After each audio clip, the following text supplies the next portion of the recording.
Nepal टेलिकमको 4G नै perfect छ। Nepal telecom, राष्ट्रको सञ्चार।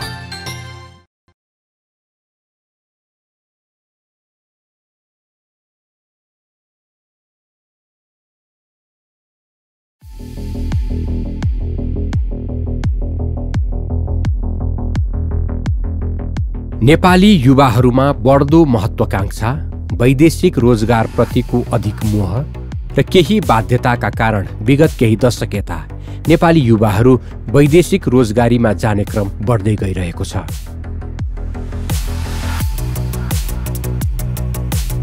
शारीरिक श्रम गर्न सक्ने अधिकांश युवाहरू खाडी राष्ट्रमा छन् भने पढे लेखेका युवाहरू युरोप, अमेरिका, अस्ट्रेलिया, क्यानाडा जस्ता विकसित देशहरूमा पलायन हुँदै गएका छन्। चर्को ब्याजमा लाखौं रुपैयाँ ऋण लिएर लहै लहैमा विदेश जान उत्सुक युवाहरू स्वदेशमै केही उद्यम व्यवसाय गर्न तयार छैनन्। सुन्दर भविष्यको सपना बोकेर विदेशिएका कतिपय युवाहरू जोखिमपूर्ण कामले अकालमा मृत्यु, अपाङ्ग तथा बिचल्लीमा परेका दुःखद घटनाहरू हाम्रो लागि नयाँ विषय रहेन। यस्तो परिवेशबाट गुज्रेको नेपालको अर्थतन्त्रलाई आत्मनिर्भर बनाउन राज्यले कृषि क्षेत्रलाई आधुनिकीकरण, व्यावसायिकीकरण एवं सम्मानित बनाउन जरुरी छ। नेपालको संविधानले खाद्य सम्बन्धी अधिकारलाई मौलिक हकका रूपमा व्यवस्था गरेको हुँदा कृषि उत्पादकत्व बढाउनका लागि सहुलियत ब्याजमा कृषकहरूलाई ऋण सुविधा, कृषि तथा पशु बीमाको व्यवस्था, गुणस्तरीय एवं सुलभ कृषि तथा पशु सेवा, आवश्यक प्राविधिकहरूको व्यवस्था, पर्याप्त सिँचाइ सुविधा, कृषि सामग्री लगायत उन्नत बिउ बिजन एवं मलको उचित व्यवस्था, बजारीकरणको प्रत्याभूति लगायत न्यूनतम कृषि पूर्वाधारहरूको व्यवस्था मिलाएर स्वदेशमा नै कृषि उद्यमशीलताको वातावरण निर्माण गर्न राज्यले उचित प्रबन्ध गर्नुपर्ने देखिन्छ। परम्परागत तथा निर्वाहमुखी प्रणालीबाट गुज्रिरहेको नेपालको कृषि क्षेत्रलाई क्रमशः व्यावसायिकीकरण एवं विविधीकरण गर्न सकेमा कृषि उत्पादकत्व वृद्धि गर्न सकिन्छ। कृषि शिक्षालाई सहज एवं सुलभ बनाई युवाहरूलाई कृषि उद्यमशीलतातर्फ उन्मुख गराउने वातावरण निर्माण गर्न सकेमा कृषि पेशा सम्मानित बन्न सक्छ। सरकारी, सहकारी र निजी साझेदारीको माध्यमबाट देशको भौगोलिक परिवेश अनुसार कृषिजन्य उत्पादनको व्यावसायिकीकरण, यान्त्रिकीकरण र विविधीकरण गरेमा मात्र कृषिले उल्लेखनीय फड्को मार्न सक्छ।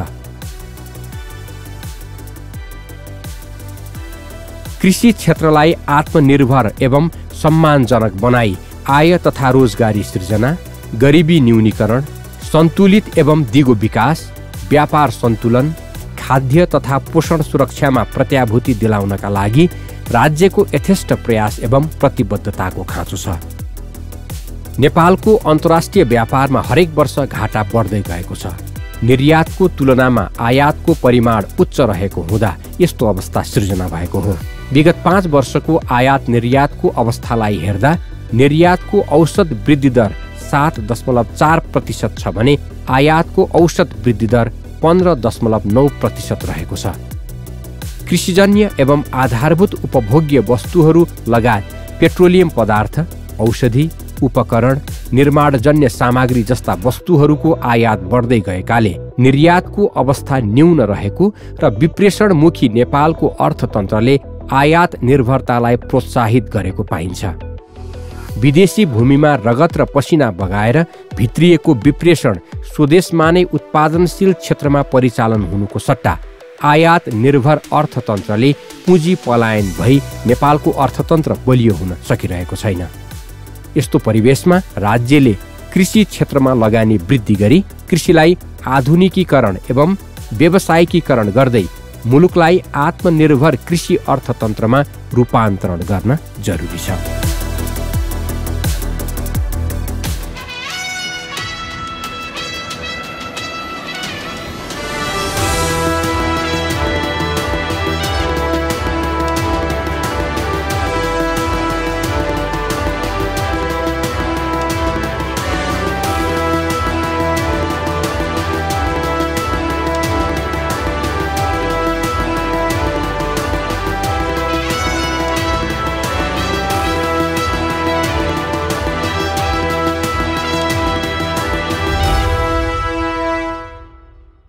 नमस्कार, यो हो राष्ट्र निर्माण नयाँ अध्यायको आरम्भ। आजको राष्ट्र निर्माण कार्यक्रममा हामी कृषिमा बढ्दै गएको आत्मनिर्भरताका विषयमा चर्चा गर्दैछौँ। आफ्नो दैनिक खानपानका लागि सामान्य अवस्थामा भन्दा अन्य अवसरमा बजारबाट सामान खरिद नगर्ने व्यक्तिहरूलाई किसान भन्न सकिन्छ। भलै यसमा केही अपवाद हुन सक्छ, तर हाम्रो देशमा किसान भन्नाले आफूसँग भएको जग्गामा आफ्नो सिप, ज्ञान, मेहनत र आर्थिक लगानी गरी खेतीपाती, अन्नबाली, तरकारी वा आफ्नो जीवनशैली पूरा गर्न आफूलाई आवश्यक पर्ने बाली उत्पादन गर्ने व्यक्तिलाई बुझिन्छ। निर्वाहमुखी कृषि भइरहेको हाम्रो देशमा केही समयदेखि भने परम्परागत रूपमा कृषिलाई आफ्नो पेशा मात्रै नबनाएर कृषिमा वैज्ञानिक विधि अपनाउँदै युवा पुस्ता पनि यस पेशामा आबद्ध हुँदै आएका छन्। पछिल्लो समय त ठूला उद्योग धन्दा सञ्चालन गर्ने व्यक्तिहरूको चासो र लगानी पनि यस क्षेत्रमा बढ्दै गएको देखिन्छ, जसका कारण कृषि अब हाम्रा लागि निर्वाहमुखी पेशा मात्र नभएर व्यावसायिक पेशा पनि बन्दै गएको छ। कृषिमा युवा पुस्ता र उद्योगीहरूको लगानी वा लगाव बढ्न थाल्नुमा भविष्य देख्नु र सरकारको सहयोग दुवैको प्रमुख भूमिका छ। यस्तै उदाहरण हामीले कृषि व्यवसायमा राम्रो पकड जमाउन सकेको धादिङ स्थित धुनीबेसी नगरपालिकामा पनि देखेका छौँ।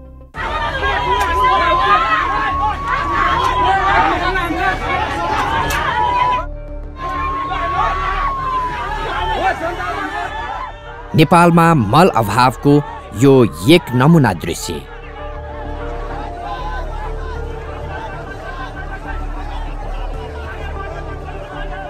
यो दृश्य 2079 साल असार 4 गते धादिङ जिल्लाको धुनीबेसी नगरपालिका स्थित थार्के बजारको हो, जहाँ स्थानीय कृषकहरूले 2 ट्रकमा ल्याएको रासायनिक युरिया मल सडकमै नियन्त्रणमा लिएका थिए।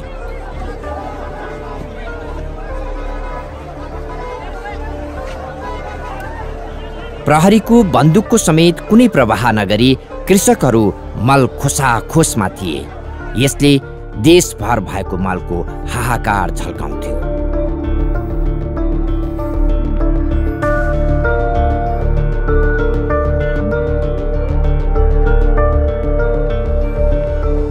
सोही ठाउँमा यसपटक हामी पुग्यौं र मलका विषयमा केही बुझ्ने प्रयास गर्यौं। 79-80 जस्तो त्यति झन्झटिलो बेहोर्नु पर्ने अवस्था चाहिँ छैन। अब अहिले हामीसँग डिएपी मल चाहिँ पर्याप्त जस्तै नै छ, अहिलेसम्म पुगिरहेकै छ। अझ हामीसँग अहिले पनि हाम्रा सदस्यहरू अथवा कृषकहरू मल लिन आउँदा हामी 2-3 बोराको हिसाबले पनि दिन सक्छौँ। 200-300 बोरा मल हामीसँग अझै पनि छ, तर अझै पनि युरिया चाहिँ पर्याप्त हो जस्तो चाहिँ भएको छैन।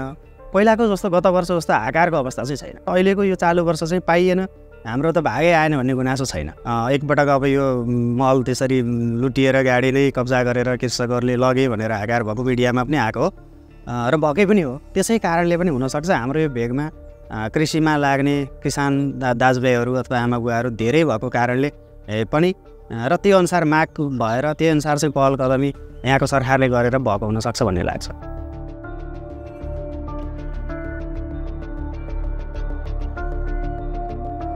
धुनीबेसी नगरपालिका खेती किसानीका लागि उर्वर भूमि। काठमाडौँमा निर्यात हुने तरकारीको 11% हिस्सा धादिङ जिल्लाले ओगट्छ भने धादिङ जिल्लाको 22% हिस्सा धुनीबेसी नगरपालिकाले ओगट्छ। धुनीबेसी नगरपालिकाका 70% भन्दा बढी नागरिकहरू कृषि पेशामै आबद्ध छन्।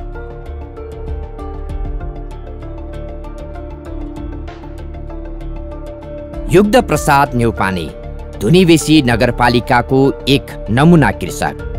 सन् 2013 मा इजरायल पुगेका उनी व्यावसायिक कृषि खेती सिकेर आए र अहिले 70 रोपनी क्षेत्रफलमा विभिन्न तरकारी खेती गर्दैछन्। जब इजरायलमा कृषकको घरमा बस्ने काम गरेँ, हप्ताको 1 दिन कलेज गएर पढ्थेँ भने, अनि त्यहाँ इजरायलको कृषि देखेपछि वास्तवमा कृषि भन्ने एउटा उद्योग रहेछ, यो हामी जस्तो युवाले गर्नुपर्ने रहेछ, अनि कृषिको पनि भविष्य छ भन्ने चाहिँ त्यो इजरायलको कृषि देखेपछि मनमा पर्यो। अनि त्यसपछि नेपाल फर्किसकेपछि थोरै त्यतिखेर चाहिँ मैले 15-16 रोपनीबाट चाहिँ मैले कृषि कर्म अगाडि बढाएको थिएँ। अनि बिस्तारै काम गर्दै जाँदै गर्दा अनि व्यवसायलाई पनि बढाउँदै गयो। अहिले चाहिँ मेरो लगभग 70 रोपनी क्षेत्रफलमा व्यावसायिक तरकारी खेती छ। 15 रोपनीमा चाहिँ ग्रिन हाउस छ भने टनेल छ, त्यसै गरी खेती गरिरहेको छु। गाउँमै बसेर न्यौपानेले दैनिक 10 टनसम्मको तरकारी उत्पादन गरेर बजार पठाउँछन् भने वार्षिक 1 करोडभन्दा बढीको कारोबार गर्छन्। उनले दर्जनौं व्यक्तिलाई रोजगारी दिलाएका छन् भने परिवारको सबै सदस्यलाई कृषि कर्ममा जोडेका छन्।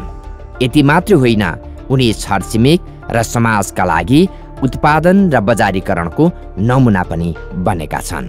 गाउँका एउटा सामान्य किसानहरूलाई बजारसम्म चाहिँ उनीहरूको पहुँच नपुगेको र उनीहरूको एकदम बजारबाट चाहिँ पिल्सिरहेको अवस्था हुँदा किसानलाई शुद्ध मैले बजारसँग जोड्ने काम पनि गर्दछु। किसानहरूको उत्पादनलाई चाहिँ म किन्छु अथवा उहाँहरूको चाहिँ सामान म बजार पठाउँछु। त्यसपछि किसानहरूलाई मैले चाहिने चाहिँ भनौँ न मल खाद बिउ बिसारीहरू चाहिँ सबै मैले पनि दिन्छु र उहाँहरूलाई चाहिँ एकदमै थोरै मार्जिन मैले एकदमै थोरै मार्जिन राखेर त्यो उहाँहरूको नाफामा थोरै मार्जिन राखेर किसानहरूलाई पैसा दिन्छु र उहाँहरूलाई पैसा बजारबाट पैसा आएन अर्काले पैसा खायो भन्ने समस्या थियो। त्यो समस्यालाई पनि मैले अहिले चाहिँ हल गरेको छु।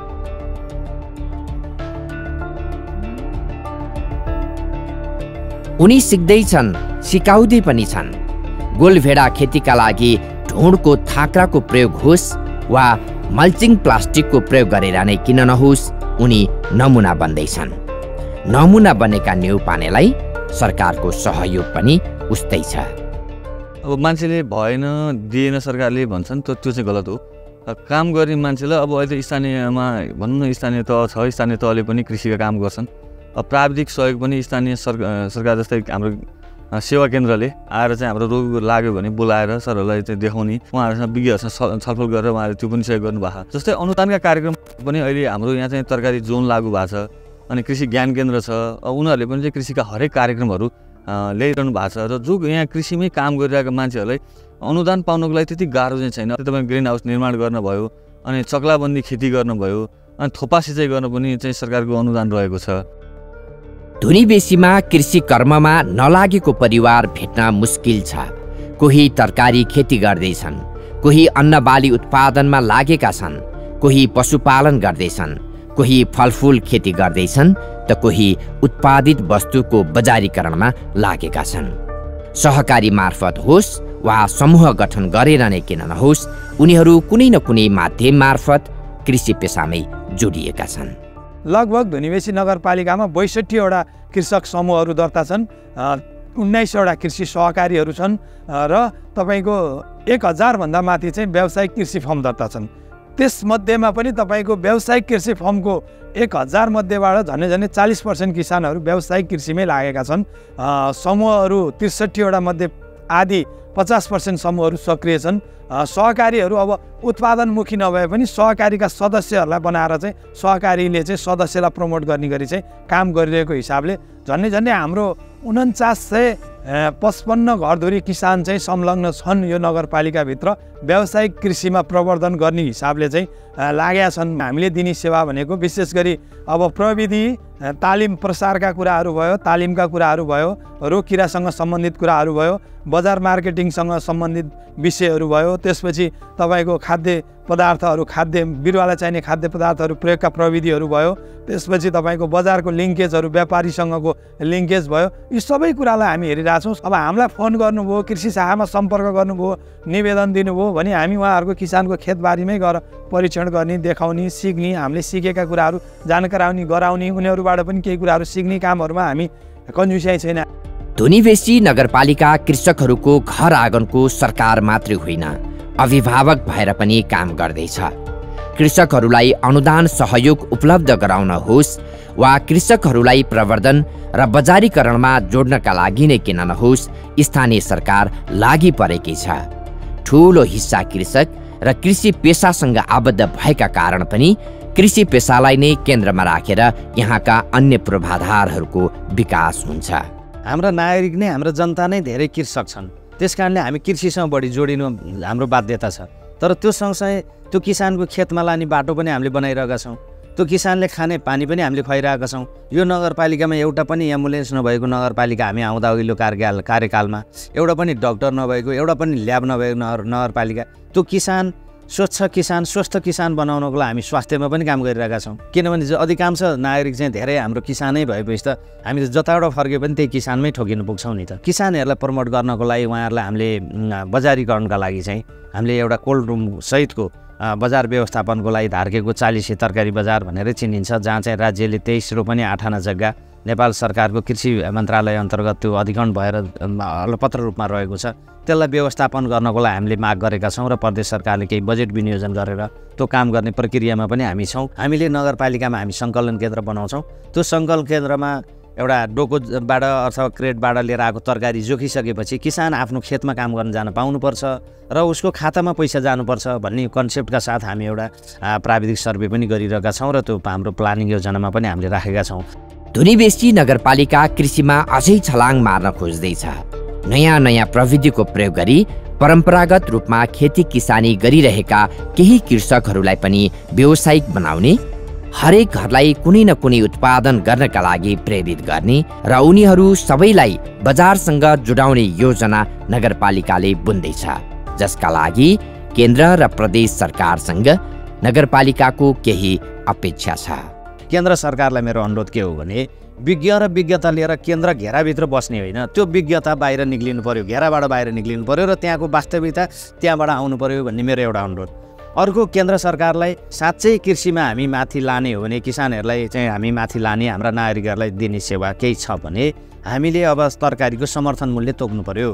किसानले उत्पादन गरेको चिज न्यूनतम मूल्य यो हो, यो मूल्यमा चाहिँ यदि सक्छौ बढीमा बेच, सक्दैनौ यो मूल्यमा राज्यले लिन्छ भनेर त्यो ठाउँ बनाउनु पर्यो। त्यो आएको चिज मेरो नगरपालिकाबाट मैले ती किसानले त्यसरी आएका चिजहरू किनेर मैले डम्प गर्ने मेरो क्षमता छैन नगरपालिकाको।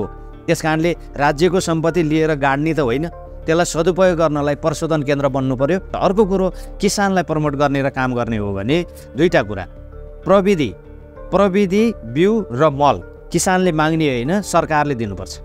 त्यो तीनटा चिज चाहिँ किसानलाई दिने। किसानको काम उत्पादन गरिदिने हो, बजारीकरण गर्ने र त्यसलाई कति बेला रोग लाग्यो कहाँ औषधि हाल्ने कति बेला गर्ने भन्ने कुरो चाहिँ त्यो प्राविधिक चाहिँ राज्यले व्यवस्थापन गर्नुपर्छ।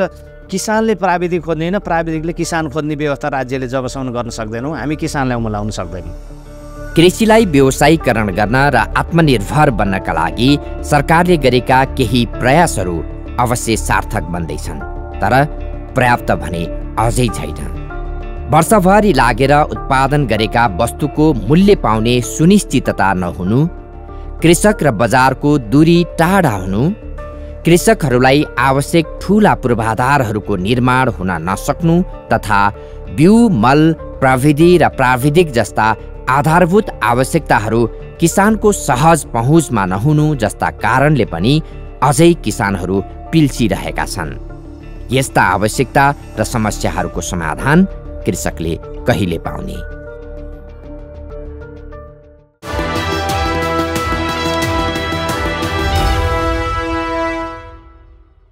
तपाईँ यति बेला कार्यक्रम राष्ट्र निर्माण हेरिरहनु भएको छ। आजको कार्यक्रममा हामी आत्मनिर्भर उन्मुख हुँदै गएको नेपालको कृषि क्षेत्रको विषयमा चर्चा गर्दैछौँ। नेपालको कृषि क्षेत्र बिस्तारै आत्मनिर्भर उन्मुख हुँदै गएको छ। हाल देखिएको सकारात्मक अवस्थालाई व्यवस्थापन गर्न सरकारले लिनुपर्ने नीति राम्रोसँग अख्तियार गरेको अवस्थामा हामी पूर्ण रूपमा आत्मनिर्भर बन्न सक्ने अवस्थामा छौँ। त्यसका लागि सुरुमा सरकार आफै कस्ता व्यक्तिलाई किसान भन्ने कुरामा प्रष्ट हुन आवश्यक छ।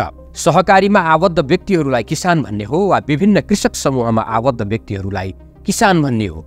कुनै फर्म दर्ता गरेकालाई किसान भन्ने हो वा यी कुनै पनि श्रेणीमा नपर्नेलाई भन्ने हो वा सबैको मिश्रण गर्दै कृषकको तहगत व्यवस्था गर्ने हो? यो विषयमा सरकार स्पष्ट हुन आवश्यक छ। सरकारको स्पष्टताले कृषकलाई दिने अनुदान वा सहयोग जस्ता विषय कसरी लागू गर्ने भन्ने जस्ता विषय पनि स्वतः स्पष्ट हुँदै जानेछन्।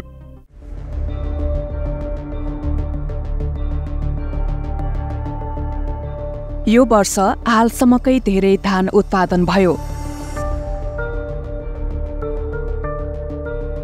कृषि तथा पशुपक्षी मन्त्रालयका अनुसार चालू आर्थिक वर्ष 2080-81 हालसम्मकै धेरै धान उत्पादन भएको हो। मन्त्रालयका अनुसार यो वर्ष 57,24,234 मेट्रिक टन धान उत्पादन भएको हो, जुन यसअघिको अधिक उत्पादनभन्दा 1 लाख मेट्रिक टन बढी हो।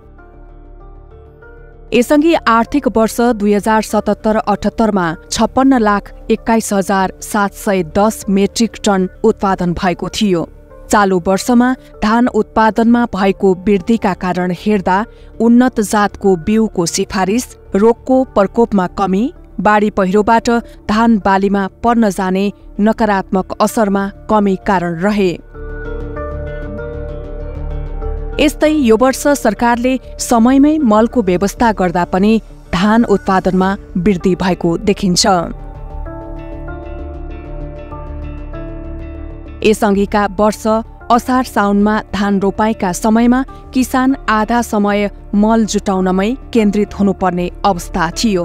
समयमै मलको जोहो नहुँदा बालीमा त्यसको प्रभाव पर्ने नै हुन्थ्यो। तर यो वर्ष विगतका गल्तीबाट पाठ सिक्दै सरकारले समयमै मलको व्यवस्था गर्यो, जसको प्रतिफल धान उत्पादनमा देखियो।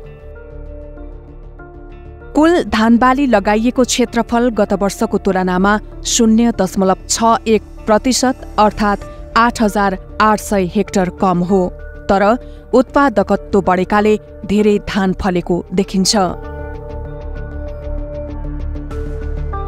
नेपालका अधिकांश मानिसको प्रमुख खानाका रूपमा चामलको भात रहँदै आएको छ। चामलको खपत देशमा ठूलो मात्रामा हुँदा आन्तरिक उत्पादनले नपुगेर भारत लगायतका देशबाट आयात गर्नुपर्ने अवस्था छ। यो वर्ष भारतले आफ्नो देशबाट निर्यात हुने चामलमा कोटा लगाउने घोषणा गरिसकेको अवस्थामा त्यसको मार नेपालमा पर्ने अनुमान थियो। यद्यपि यो कोटा नेपालको हकमा लागू नगर्ने भारतको भनाइ थियो। व्यवहारमा लागू हुँदा त्यसको प्रभाव कसरी पर्छ त्यसको पूर्व अनुमान एकिन हिसाबले गर्न सकिने अवस्था भने हुँदैन। त्यसैले खाद्य सुरक्षाका हिसाबले हाम्रा लागि धान उत्पादनमा वृद्धि हुनु निकै महत्त्वपूर्ण हुन्छ। धानको उत्पादनको काम गर्ने भने हामी 4 वर्षमा आत्मनिर्भर बन्न सक्छौँ। यो भने हामीसँग जग्गा पर्याप्त छैन। हामीले गर्ने भनेको उत्पादकत्वमा वृद्धि गर्ने हो र चैते धानको जुन क्षेत्र छ, अहिले सिँचाइ मन्त्रालयसँग पनि कुरा हुँदैछ। चैते धानको क्षेत्रफलमा हामी अहिलेको 1,20,000 हेक्टरबाट 3,00,000 हेक्टर अथवा 2,50,000 हेक्टर मात्रै गऱ्यौँ भने एडिसनल 1,30,000 हेक्टर हामी 3 वर्षमा गर्न सक्यौँ भने त्यसको भने 1378 8 लाख मेट्रिक टन त चैती धानबाट मात्रै एडिसनल हामी उत्पादन लिन सक्छौँ। र बर्खे धानमा चाहिँ हामी हाइब्रिड, हाम्रो आफ्नै मौलिक हाइब्रिड र मौलिक जातका उन्नत जातहरू विकास गर्न सक्यौँ भने त्यसबाट हामी कोही मसिनो धानमा जाने र चामल पनि मसिनो धानमा गएको कारणले गर्दा जुन लस हुन्छ त्यसलाई कम्पेन्सेट गर्यो भने 4 वर्षभित्रमा हामी धानमा आत्मनिर्भर हुन सक्छौँ। तर के गर्नुपर्छ भने मलको व्यवस्था हुनुपर्छ, सिँचाइ सुविधा निरन्तर विकास गरिदिनुपर्छ, सिँचाइ सुविधाहरूको मर्मत समार समयमा हुनुपर्छ र भइरहेको जग्गालाई चाहिँ गैर कृषिमा प्रयोग गर्ने कुरामा निरुत्साहन गर्नुपर्छ। त्यो गर्न सक्यौँ भने हामीले 4 वर्षमा हामी धानमा आत्मनिर्भर हुन सक्छौँ। कृषिलाई सम्मानित एवं मर्यादित पेसाको रूपमा रूपान्तरण गर्ने दिशातर्फ सरकार उन्मुख हुँदा धानसँगै देशभित्र उत्पादन हुने अन्य कृषि सामग्रीमा देशको आत्मनिर्भरता बढ्दै जाने हो।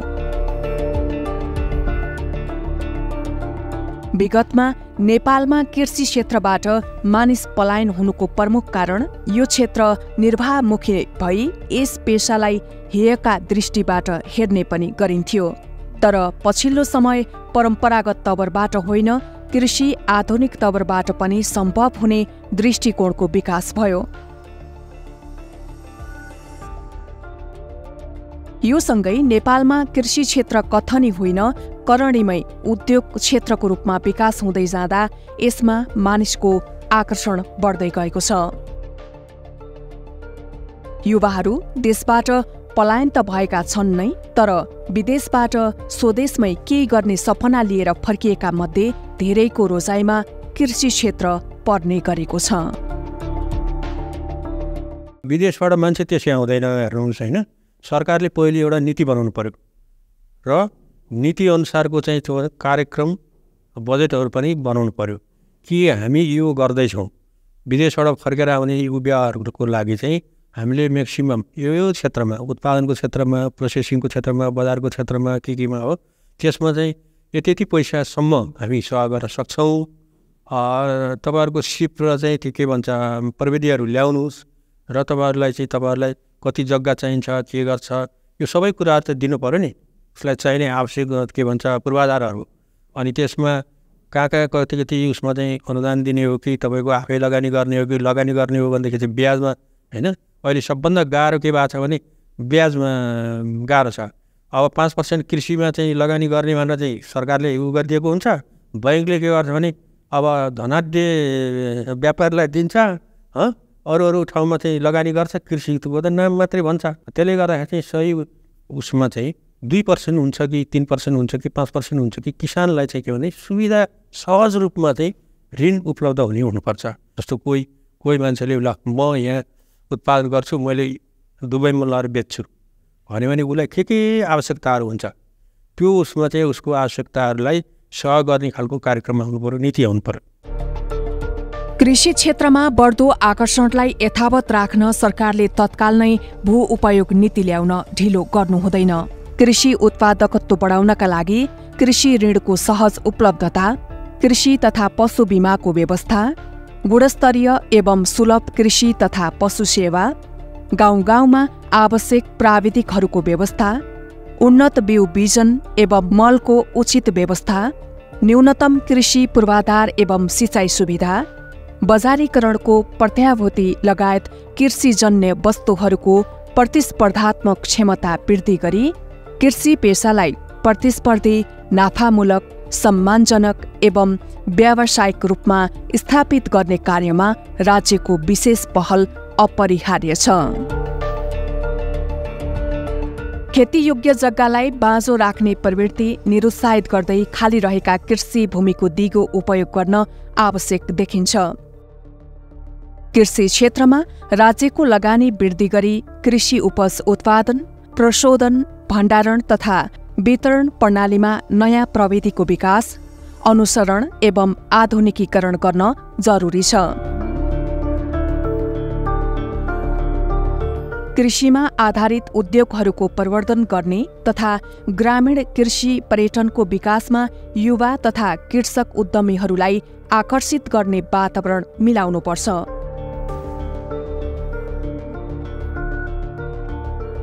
करिब 2/3 जनसङ्ख्याको रोजगारी र जीविकोपार्जनको मूल आधार नै कृषि क्षेत्र रहेकाले यसलाई व्यावसायिक एवं आधुनिकतातर्फ अग्रसर बनाउनुपर्छ, जसका लागि सरकारले लिने नीति प्रमुख हुन्छ।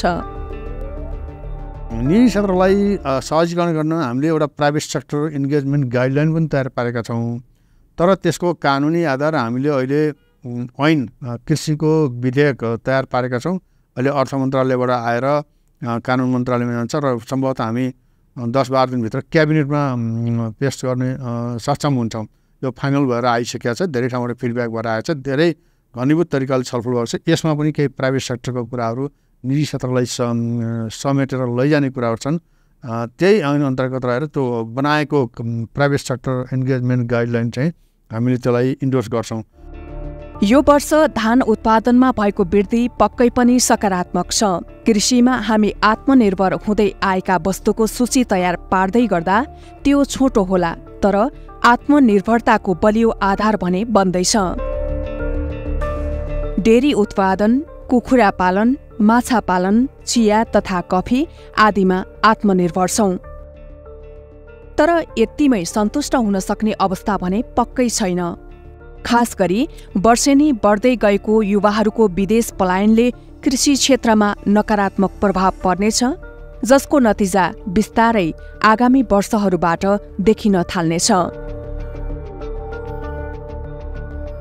यस्तै बढ्दो शहरीकरण, उर्वर जग्गाको खण्डीकरण र जग्गा बाँझो राख्ने प्रवृत्ति बढ्दै गइरहेको छ, जुन आत्मनिर्भर उन्मुख कृषिका लागि राम्रो होइन।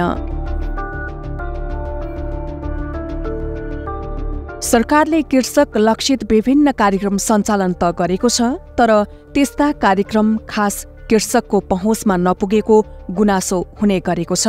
वास्तविक किसानले सरकारी अनुदान प्राप्त गर्दा उनीहरूको काममा केही सहजता आउँथ्यो। त्यसले उत्पादनमा केही प्रतिशत भए पनि वृद्धि भएर जीवनस्तरमा पनि सुधार आउँथ्यो, जसले यो पेसामा मानिसको आकर्षण थप बढ्न सक्थ्यो। विडम्बना, नेपाल सरकारका विभिन्न अनुदानहरू वास्तविक किसानको पहुँचमा नहुँदा नक्कली किसानले सरकारी अनुदानको दुरुपयोग गरेका प्रशस्त उदाहरण छन्। सरकार फर्म दर्ता गरेका किसानलाई अनुदान प्रदान गर्ने नीति अख्तियार गर्छ, तर वास्तविक किसान त फर्म दर्ता गर्ने विधि र प्रक्रियाबारे समेत जानकार नहुन सक्छ। न त उनीहरू फर्म दर्ता गरी वर्षेनी कर तिर्न सामर्थ्य नै राख्न सक्छन्, तर फर्म दर्ता गर्न सक्ने टाठा बाठा फर्म दर्ता गरेकै भरमा लाखौं रकम लिइरहेका हुन्छन्, तर परिणाम शून्य। सरकारका यस्तै नीतिका कारण वास्तविक किसानले सरकारको अनुदानबाट फाइदा प्राप्त गर्न सकिरहेका छैनन्। हामीले अनुदानहरू क्रमशः प्रत्यक्ष र स्थानीय तहबाट प्रत्यक्ष किसानले पाउने अनुदानहरू, व्यवसायमा आधारित पाउने अनुदानहरू स्थानीय तह र प्रदेशमा ह्यान्डओभर गरेका छौँ सबै। हालाकि केही कुराहरूमा चाहिँ जस्तो एक दुईवटा आयोजना विशेष प्रधानमन्त्री कृषि आधुनिकीकरण परियोजना र वैदेशिक सहायतामा सञ्चालित परियोजनाको हकमा चाहिँ सङ्घीय सरकारबाट हुन्छ, तर त्यसको मापदण्डहरू बनाएर अनुदान बिक्री अथवा अनुदान व्यवस्थित गर्ने गरिएको छ र कतिपय अनुदानहरू सङ्घीय सरकारबाट प्रदान गरिने अनुदानहरू जस्तो जुन किसानले गाई या वस्तु पाल्नु छ या खेती गर्नु छ उहाँहरूलाई दिने बिमामा अनुदान हो। बिमामा स्थानीय तहमै उहाँहरू बिमा गर्नु छ, बिमा करले बिमा गर्छन् र त्यो अनुदान चाहिँ सङ्घीय सरकारले उपलब्ध गराउँछ र कुनै पनि किसान छैन जसले बिमा गरेर बिमाको अनुदान प्राप्त नगरेको होस्। सबै किसानहरूलाई 80% प्रिमियममा अनुदान दिने गरेको छ। यसै गरी यहाँले रासायनिक मल, युरिया, डिएपी, पोटास जुन छ सरकारले लगभग वर्षको 30 अरब रासायनिक मलमा अनुदान दिने गरेको छ। यी तीनटा मलमा युरिया, डिएपी, पोटासमा र तपाईँ कुनै पनि किसानले सरकारी तवरबाट कृषि सामग्री कम्पनीको डिपो वा साल ट्रेडिङको डिपो अथवा स्थानीय स्तरबाट अनुदानित मल जब खरिद गरेर लगाउनुहुन्छ त्यसमा सरकारले तोकेको अनुदान मूल्य स्वत पाएको हुन्छ। हालाकि उसले प्रत्यक्ष क्यास पाएको महसुस गर्नुहुन्न, तर प्रत्येक केजी किलोग्रामको अथवा जति पनि उहाँले युरिया, डिपी, पोटास किन्नुहुन्छ हरेक आइटममा उहाँले अनुदान प्राप्त गर्नुभएको हुन्छ। अहिलेको हिसाबमा हेर्दाखेरि लगभग 74-75%को हाराहारीमा अनुदान प्राप्त गरेको हुनुहुन्छ उहाँहरूले। हाम्रो कृषि सम्बन्धी नीति नियम अति विपन्न वर्ग तथा वास्तविक कृषकलाई समेट्ने प्रकृतिको छैन। जग्गा कम भएका तर असली किसानहरूले हाम्रो कृषिको नीति नियम अनुसार सरकारी अनुदान प्राप्तिका लागि प्रस्ताव पेश नै गर्न सक्दैनन्। जसले नीति नियम अनुसारको कागजात पुर्याउन सक्छ उसले मात्र अनुदान पाउने अवस्था छ। अनुदानको कार्यक्रम असली कृषकलाई समेट्ने प्रकृतिको छैन। जग्गा कम भएका तर असली किसानहरूले हाम्रो कृषिको नीति नियम अनुसार प्रस्ताव पेश नै गर्न सक्दैनन्। हाम्रो देशका वास्तविक साना किसानहरू भौगोलिक विकटता, आर्थिक अभाव, प्राविधिक ज्ञानको पहुँच एवं बजारीकरणको समुचित व्यवस्था नहुँदा अनेकन समस्याहरूको शिकार हुँदै आएका छन्। तुलनात्मक रूपमा तराईका जिल्लाहरूमा यस्ता समस्याहरू केही कम देखिए पनि पहाडी जिल्लाका कृषकहरू हरेक दृष्टिकोणबाट प्रताडित हुँदै आएको गुनासा छन्।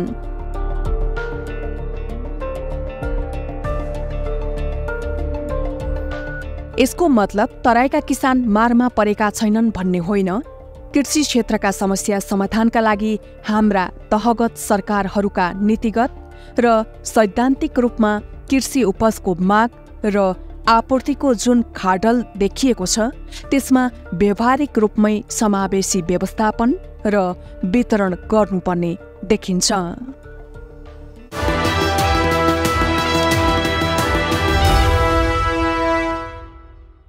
तपाईँ यति बेला कार्यक्रम राष्ट्र निर्माण हेरिरहनु भएको छ। राष्ट्र निर्माण कार्यक्रममा आज हामी देश कृषिमा आत्मनिर्भर उन्मुख हुँदै गएको विषयमा चर्चा गरिरहेका छौँ।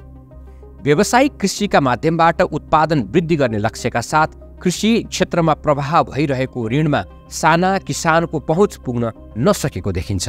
बैंकबाट मात्रै प्रवाह भइरहेको कृषि ऋणलाई सहकारी वा अन्य सहज माध्यमबाट पनि प्रवाह गर्ने व्यवस्था मिलाइनुपर्छ, किनभने बहुसंख्यक किसानको पहुँच सहकारी वा लघुवित्त संस्थामा हुने गरेको छ। सरकारले प्रत्येक बैंकलाई कुल कर्जा प्रवाहको 15% कृषि र जलविद्युत क्षेत्रमा हुनुपर्ने नियम बनाएको छ। बैंकहरूले पनि नियम पालना गर्न सजिलो हुने गरी 5 देखि 10 करोड रुपैयाँ कृषि कर्जा माग्नेलाई प्रोत्साहन गर्ने र थोरै ऋण माग्न जाने साना किसानलाई व्यवस्था गर्ने गरेको गुनासो पाइन्छ। नेपालको दक्षिणी छिमेकी भारतमा 24 वटा कृषि बालीको न्यूनतम समर्थन मूल्य निर्धारण गर्ने गरिएको छ। सरकारले तोकेको मूल्यमा बजारमा बिक्री नभए सरकारले सञ्चालन गरेका विभिन्न खरिद तथा बिक्री केन्द्रबाट किसानको बाली किनिदिने अभ्यास समेत गरिएको छ। तर हामी कहाँ धान, गहुँ र उखु 3 वटा बालीको मात्रै न्यूनतम समर्थन मूल्य निर्धारण हुने गरेको छ भने दूध र मकैको मूल्यमा आंशिक अभ्यास मात्रै भएको छ। जबसम्म कृषि बालीमा सरकारले समर्थन मूल्य तोक्न सक्दैन र कृषकका लागि आवश्यक ठूला पूर्वाधारहरू निर्माण गर्न सक्दैन, तबसम्म नेपाल कृषिमा आत्मनिर्भर बन्न सक्ने अवस्था छैन। आत्मनिर्भर बन्ने र आयातलाई रोकी निर्यात गर्ने सम्मको बाटोमा हिँड्नु आजको आवश्यकता हो। उद्योग तथा वाणिज्य मन्त्रालय अन्तर्गतको व्यापार तथा निकासी प्रवर्धन केन्द्रका अनुसार नेपालबाट बाहिर बढी मात्रामा निकासी हुने सामग्रीमा कृषि सामग्री रहेको छ। नेपालबाट हाल निर्यात हुने अग्रणी स्थानमा अलैँची रहेको छ। चालू आर्थिक वर्षको पहिलो 5 महिनाको तथ्याङ्कलाई आधार मान्दा समीक्षा अवधिमा अलैँची करिब 3 अर्ब 9 करोडको निकास भएको छ। यस्तै चिया 1 अर्ब 87 करोडको निकासी यसै समीक्षा अवधिमा भएको छ। नेपालको कृषि सामग्री निर्यात व्यापारमा महत्त्वपूर्ण रहेका मुलुकहरूमा भारत, चीन, अमेरिका, जर्मन, बेलायत, UAE, Australia, Japan, Italy, Canada, Turkey लगायतका देश रहेका छन्। नेपालको कृषि पूर्ण आत्मनिर्भर बनेर निकासका लागि पर्याप्त सामग्री हुँदा हाम्रा लागि बजारको अभाव नभएको यसले देखाउँछ। हालै मात्रै नेपालको उत्तरी छिमेकी चीनले नेपालमा उत्पादित घाँस चीन निर्यात गर्न थालेको छ। नेपालबाट चीनको सिगात्सेमा घाँस निर्यात कार्य सुरु भएको छ। सिगात्सेमा चिसोका कारण घाँस उत्पादन नहुँदा त्यहाँका पशुलाई नेपालबाट घाँस प्याकिङ गरेर निर्यात गर्न सुरु गरिएको हो। प्रति वर्ष 10 लाख टन घाँस उत्पादन गरी चीन निर्यात गर्ने तयारी भएको छ। यसरी नेपालले कृषि सामग्री उत्पादनसँगै विदेशमा निर्यात बढाउँदै लैजाँदा त्यसले दुई देशबीच हाल रहेको व्यापार घाटालाई कम गर्न महत्त्वपूर्ण योगदान दिन सक्छ।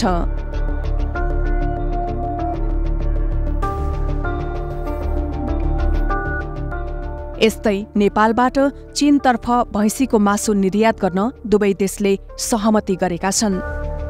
प्रधानमन्त्री पुष्पकमल दाहालको असोजमा भएको चीन भ्रमणको क्रममा चीनसँग यस्तो सहमति भएको हो।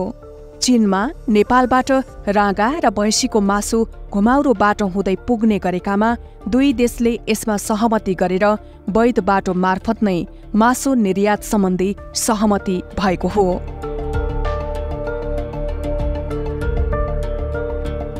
भारततर्फ नेपालबाट विभिन्न सामग्रीको निर्यात हुने गरेकामा चीनतर्फ नेपालले निर्यात गर्ने वस्तुको सूची नगण्य थियो। यसमा पछिल्लो समयमा कृषि उत्पादन निर्यात सुरु हुँदा चीनतर्फ रहेको नेपालको व्यापार घाटालाई केही मात्रामा भए पनि कम गर्न सहयोग पुग्नेछ। यसरी हेर्दा कृषिमा देश आत्मनिर्भर हुँदै गर्दा त्यसले हाम्रो आफ्नो खपतमा त सहुलियत प्रदान गर्छ नै, निर्यात पनि हुँदा हाम्रो विदेशी मुद्रा सञ्चितमा टेवा दिँदै व्यापार घाटा घटाउन पनि महत्त्वपूर्ण भूमिका खेल्न सक्छ। यस्तै कृषि र खाद्यलाई महत्त्व दिएको वर्तमान सरकारका प्रधानमन्त्री प्रचण्डले गत साउनमा इटालीको रोममा भएको संयुक्त राष्ट्रसङ्घको फुड स्टिम समिट 2023लाई अति कम विकसित राष्ट्रहरूको समूहको अध्यक्षको हैसियतले सम्बोधन गरेका थिए। सो समिटको विभिन्न 3 फरक सेसनलाई गरिएको सम्बोधनमा प्रचण्डले कृषि र खाद्य क्षेत्रलाई प्राथमिकतामा राखे। We also committed ourselves to double the agriculture productivity, ensure sustainable food production systems, implement resilient agricultural practice that help maintain ecosystem, strengthen capacity for adaptation to climate change. तर राजनीतिक दल र तिनका कार्यकर्ताको निजी कार्यक्रम जस्तो हुने गरेको कृषि अनुदानका कार्यक्रमहरू लक्षित वर्गसम्म पुगिरहेको छैन। यसमा सुधार नभएको अवस्थामा आजको मात्र होइन, भोलिको हाम्रो भविष्यलाई समेत बर्बादीको बाटोमा घसेट्न सक्छ, जसको प्रतिफल आत्मनिर्भर उन्मुख हाम्रो कृषि क्षेत्र शिशु अवस्थामा नै मुर्छाउन सक्दछ। नेपालको कृषि प्रणालीको विकासको प्रमुख अवरोध नै नीतिगत भ्रष्टाचार हो भन्दा अतियुक्ति हुँदैन।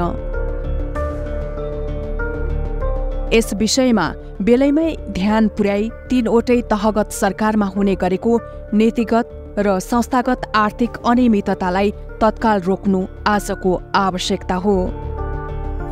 सरकारले यी कामलाई कडाई गर्दै कृषि क्षेत्रमा थप मानिसलाई आकर्षित गर्दै सरकारका तर्फबाट गर्नुपर्ने केही नीतिगत सुधार हुन सकेको खण्डमा हाम्रो कृषि क्षेत्र आत्मनिर्भर उन्मुखबाट पूर्ण आत्मनिर्भर पक्कै हुनेछ।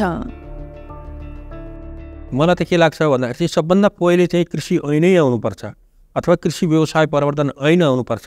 त्यो ऐन आइसकेपछि त्यो ऐनले चाहिँ गाइड गर्छ हैन।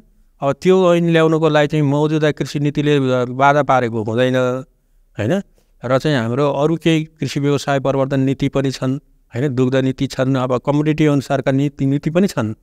तर यिनीहरूलाई चाहिँ के भन्दाखेरि चाहिँ अब लागत त लाग्छ हैन, कार्यान्वयन गर्दाखेरि लागत लाग्छ, यसो गर्छ उसो गर्छ र चाहिँ यो वास्तवमा सबैलाई समेट्न सक्ने हिसाबले चाहिँ ऐन ल्यायो भनेदेखि चाहिँ लक्षित वर्ग को हुन् त, कुनै पनि कार्यक्रमको चाहिँ लक्षित वर्ग को हुन् भन्ने कुरा त्यहाँ डिफाइन हुन्छ र के सुविधाहरू तिनीहरूलाई दिने, उत्पादनमा दिने कि उत्पादन सामग्रीमा दिने कि अथवा चाहिँ तपाईँको प्रोसेसिङमा दिने कि निर्यातमा दिने भन्ने त्यो कुराहरू चाहिँ त्यहाँ निश्चित भइसकेपछि सरकारले त्यही अनुसारको बजेट पनि परिचालन गर्छ हैन। त्यसकारण चाहिँ ऐन पहिलो प्रायोरिटी हो। कृषि उत्पादनले लागत अनुसारको मूल्य नपाउनु र भारतीय कृषि उपजको आयातसँग नेपाली कृषि उत्पादनले प्रतिस्पर्धा गर्न नसक्नाले पनि नेपाली कृषक कृषि पेसाबाट निरुत्साहित बन्ने गरेका छन्। सरकारी स्तरबाट वर्षौंदेखि कृषकले भोग्दै आएका यस्ता खाली समस्या समाधानको उपाय नखोज्ने हो भने फेरि पनि नयाँ कृषकहरू पलायन हुने अवस्था आउनेछ। नेपाललाई कृषि क्षेत्रमा आत्मनिर्भर बनाउन वर्तमान सरकारले निरन्तर काम त गरिरहेको छ, तर यसका बावजुद पनि माग बमोजिमको कृषि उत्पादन हुन सकेको छैन। नेपालमा भएको उत्पादन सहज रूपमा बजारसम्म पुर्याउन सकिएको छैन।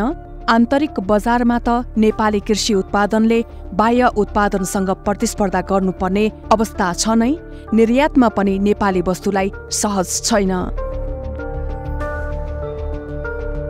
नेपाली उत्पादनको पहिलो बाह्य बजार भारत र चीन नै हो। त्यसैले नेपालले भारत र चीनको बढ्दो जनसङ्ख्या वृद्धि, टेक्नोलोजीको विकास, औद्योगिक विकास तथा विस्तारित बजारलाई मध्यनजर गरेर आफ्नो उत्पादन, व्यापार तथा लगानीको उचित रणनीति तयार गर्न सक्नुपर्छ। नेपालमा तुलनात्मक रूपमा उच्च प्रतिफल दिन सक्ने लगानीका क्षेत्रमा कृषि प्रमुख भएका कारण सरकारले यो क्षेत्रलाई आत्मनिर्भर उन्मुख वा पूर्ण आत्मनिर्भरताका लागि मात्रै नभएर दीर्घकालीन रूपमा एक उद्योगका रूपमा नै विकास गर्ने मार्गचित्र बनाउन आवश्यक छ। कृषि बालीहरूको बीमाको व्यवस्था हुन सकिरहेको छैन। लगानी बढी र प्रतिफल कम हुने भएका कारण पनि परम्परागत रूपमा यो पेसा अँगालेका व्यक्ति र उनका परिवारले पनि कालान्तरमा यो पेसालाई निरन्तरता दिन नचाहेको देखिन्छ। जसले गर्दा केही समय अघिसम्म कृषि सामग्री आत्मनिर्भर रहेको देश एकाएक आयात गर्ने अवस्थामा पुग्यो। सरकारले कृषि क्षेत्रमा बढ्न थालेको आकर्षणलाई कायम राख्दै यो क्षेत्रको श्रीवृद्धि गर्ने लक्ष्य लिँदै गर्दा विगतका गल्तीबाट पाठ सिक्नै पर्छ। कृषकहरू अझै पनि कृषि बीमाको अभावले आकस्मिक रूपमा आइपर्ने जोखिम न्यूनीकरण गर्न सकिरहेका छैनन्। किसानहरूलाई ढुक्कसँग कृषि पेसामा लाग्ने वातावरण बनाउने जिम्मा सरकारको हो। त्यो दिशामा सरकारले तन मनका साथ लागेमा मात्रै आत्मनिर्भर उन्मुख हाम्रो कृषि क्षेत्र पूर्ण रूपमा आत्मनिर्भर हुन सक्छ। नेपालमा नगदे बालीहरूको प्रशस्त सम्भावना छ। नेपालमा उत्पादित मुस्ताङ, जुम्ला लगायतका स्थानका स्याउ, विभिन्न स्थानमा उत्पादन हुने सुन्तला, जुनार, ड्र्यागन, केरा जस्ता फलफूललाई प्राथमिकताका साथमा व्यावसायिक रूपमा उत्पादन गर्दै प्रवर्धन गर्न सके त्यो पनि हाम्रो आर्थिक उपार्जनको स्रोत हुने नै छ। तर यसमा सरकारको तर्फबाट केही पहल हुन आवश्यक छ। जस्तै कृषिका लागि अत्यावश्यक भनेको सिँचाइको सुविधा हो। नेपालमा अझै पनि कृषकहरू बालीका लागि आकाशे पानीको भर पर्नुपर्ने अवस्था छ। सरकारले नगदे बालीको पकड क्षेत्र निर्धारण गर्दै अन्य बालीका लागि पनि हुने गरी सिँचाइको सुविधा उपलब्ध गराउनुपर्छ। हाम्रो जलस्रोत तथा सिँचाइ विभागको सबभन्दा ठुलो कार्य भनेको सिँचाइको प्रबन्धन गर्ने हो। सिँचाइको प्रबन्धन गर्नको लागि हामीसँग सतह सिँचाइ अनि अर्को लिफ्ट सिँचाइ, पहाडका टारहरूमा लिफ्ट सिँचाइ गर्छौँ भने तराईमा जहाँ सतह सिँचाइ नपुगेको अथवा पर्याप्त नभएको ठाउँमा चाहिँ हामीले भूमिगत जल सिँचाइ आयोजना सञ्चालन गरिरहेका छौँ। जलस्रोत तथा सिँचाइ विभाग नेपाल सरकारको प्रायोरिटीमा छ र अहिले चाहिँ यही वर्षमा केही समय अगाडि मात्रै नेपाल सरकारले सिँचाइ नीति 2080 र नदी तथा जल उत्पन्न प्रकोप व्यवस्थापन नीति 2080 स्वीकृति गरेका छ। अब त्यो नीतिको आधारले ऐनहरू बनाएर यो क्षेत्रलाई एक कदम अगाडि बढाउन यो नेपाल सरकारले भर्खरै स्वीकृति गरेका नीतिले हामीलाई मार्गनिर्देशन हुने। सम्माननीय प्रधानमन्त्रीज्यूको एक्सन रुमबाट बुधबार अस्ति मात्रै हामी सिक्टा सिँचाइ आयोजना र महाकाली थर्ड सिँचाइ आयोजनाको अनुगमन मूल्याङ्कन सम्माननीय प्रधानमन्त्रीज्यूले गर्नुभएको छ। त्यसबाट प्राप्त निर्देशन अनुसार अब राष्ट्रिय गौरवका योजनाहरूलाई स्रोतको कमी हुन नदिएर निर्धारित समयमै पुरा गर्ने भनेर निर्देशन प्राप्त भएको छ। त्यसले गर्दा अब हामीलाई आशा के छ भने हामीलाई स्रोतको उपलब्ध हुनेछ र निर्देशन अनुसार हामी काम अगाडि बढाउनेछौँ भन्ने मलाई पूर्ण विश्वास छ। प्रधानमन्त्री प्रचण्डले हालै मात्र सिक्टा सिँचाइ आयोजना र महाकाली सिँचाइ आयोजनाको सिंहदरबारमा रहेको भर्चुअल रुम मार्फत अनुगमन गर्दै आयोजना चाँडै सक्न निर्देशन दिएका थिए। उनले यी आयोजना सम्पन्न गर्न बजेटको सुनिश्चितताको प्रतिबद्धता पनि व्यक्त गरे। अहिले हामीले सरकारले के सोध्दैछ भने अब पुराना आयोजनाहरूलाई चाहिँ पूर्णता दिने, तिनलाई परिणाममा पुर्याउने र कम्प्लिट गर्ने कुरालाई उच्च प्राथमिकता दिइन्छ। नयाँ नयाँ आयोजना थप्ने, पुरानालाई चाहिँ पुरा हुन नदिने बजेटको कमीको कारणले त्यो स्थिति हुन नदिनेतिर सरकारको जोड छ। मैले योजना आयोगसँग पनि अर्थ मन्त्रालयसँग पनि हामीले प्रधानमन्त्री कार्यालयमा पनि आजभोलि बढी छलफल यो विषयमा गरेका छौँ। पुराना आयोजनाहरू राष्ट्रिय गौरवका आयोजनाहरूलाई पूर्णता दिने कुरालाई प्राथमिकता दिएर बजेट विन्यास गर्ने, नयाँ आयोजना बरु नथप्ने। वर्तमान समयसम्म आइपुग्दा नेपालको कृषि विकासका सन्दर्भमा पनि केही आशा लाग्दा तथा उत्साहजनक प्रयास र प्रगतिहरू भइरहेका छन्। यद्यपि कृषकले उत्पादन गर्ने कृषि उपजको विनिमय सरकारको दायित्व हो, तर यो प्रणालीको सुनिश्चितता सङ्घीय संरचनामा समेत हुन सकिरहेको छैन। सङ्घीय, प्रदेश र स्थानीय सरकारले कार्य विभाजनका आधारमा प्रत्येक किसानको कृषि उपजको तथ्याङ्कगत र बजारीकरणका समस्याहरू नीतिगत र व्यावहारिक रूपमा हल गर्नु आजको मुख्य आवश्यकता हो। कृषि क्षेत्रमा रहिआएका कृषि प्रसारको सेवा, अनुदान, ऋण तथा बीमा सम्बन्धी कार्यक्रमहरू माथिल्लो तहदेखि तल्लो तहसम्म प्रभावकारी ढङ्गले हस्तान्तरण नभएका कारण नै किसानमाझ अनेकौं समस्याहरू उत्पन्न हुने गरेको पाइन्छ। हस्तान्तरण गरेका योजनाहरू पनि स्थानीय तहले नेतृत्वदायी भूमिका निर्वाह गरी थप सशक्त र मूर्त रूप दिन नसक्दा कृषि क्षेत्रमा चुनौती थपिएको कृषकहरूको गुनासो रहने गरेको पाइन्छ। आशा छ वर्तमान प्रधानमन्त्री पुष्पकमल दाहाल प्रचण्ड नेतृत्वको सरकारले कृषकहरूको यावत अपेक्षालाई सम्बोधन गर्दै वास्तविक किसानलाई यो क्षेत्रमा टिकाइ राख्ने योजना बुन्नेछ र देशलाई कृषि क्षेत्रमा पूर्ण आत्मनिर्भर बनाउने दिशामा काम गर्नेछ। नमस्कार।